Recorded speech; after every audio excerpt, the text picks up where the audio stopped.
Hello everyone, welcome to Sravani's world. So ఈరోజైతే మన ఛానల్లో సేమియా సబ్జాని పాయసం ఎలా చేసుకోవాలో చూద్దాం. ముందుగా దానికి కావాల్సిన పదార్థాలు అయితే ఫస్ట్ వచ్చేసి సబ్జాని, నెక్స్ట్ వచ్చేసి చక్కెర, థర్డ్ మిల్క్ అనమాట. నేనైతే 3/4 లీటర్ మిల్క్ అయితే తీసుకున్నాను. ఫోర్త్ వచ్చేసి సేమియా, ఫిఫ్త్ వచ్చేసి బాదం, జీడిపప్పు, ఇలాచీ అయితే ఇలా కట్ చేసి పెట్టుకున్నాను. సో ఇంగ్రీడియంట్స్ అయితే చూసాం కదా. నెక్స్ట్ ప్రాసెసింగ్కి వెళ్ళిపోదాము.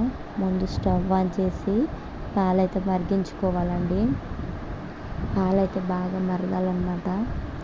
సో మరుగుతున్నప్పుడు అందులో అయితే ఇలాచీ వేసుకోవాలి. నేను కట్ చేసి పెట్టుకున్నాను కదా ముందు, ఒక 3-4 ఇలాచీస్ అయితే వేసుకున్నాను.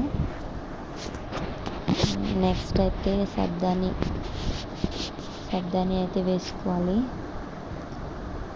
మెల్లమెల్లగా వేసుకోవాలండి. సబ్జాని వేసుకున్న తర్వాత అయితే పాలు చిక్కగా అయిపోతుంటాయి.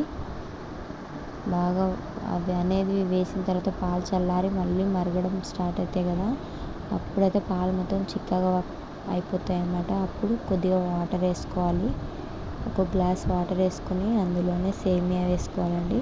మనం వాటర్ సేమియా ఒకేసారి వేసాం కదా, పాలు మళ్ళీ చల్లబడి మళ్ళీ మరగడం స్టార్ట్ అవుతాయి.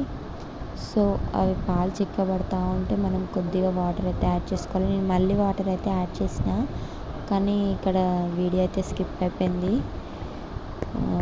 సో ఇలా సేమియా అయితే ఉడికిపోయిందండి, కానీ అదైతే చిక్కగా అవుతుంటే వాటర్ అయితే వేసుకోవాలి. సో సేమియా అయిన తర్వాత షుగర్ వేసుకోవాలండి. ముందే షుగర్ వేసి చాలా తియ్యగా అయిపోతుంది. సో సేమియా ఉడికిన తర్వాత షుగర్ అయితే వేసుకున్నాను. ఒక 3-4 స్పూన్స్ అయితే వేసుకున్నాను నేను, ఎందుకంటే మా ఇంట్లో అయితే షుగర్ ఎక్కువ తినరు. ఒకవేళ మీ ఇష్టం అండి, మీ అడ్జస్ట్మెంట్ని బట్టి మీరైతే వాడచ్చు షుగర్ని. మీరు తినే వాళ్ళైతే ఎక్కువ వేసుకోవచ్చు. సో సేమియా అయితే అవుతుంది కదా, ఇలా మొత్తం అయితే కలుపుకోవాలి. సో లాస్ట్లో అయితే నేను కొబ్బరి పొడి వేసుకున్నాను.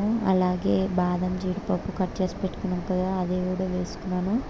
సో పాయసం అయితే రెడీ అయిపోయిందండి.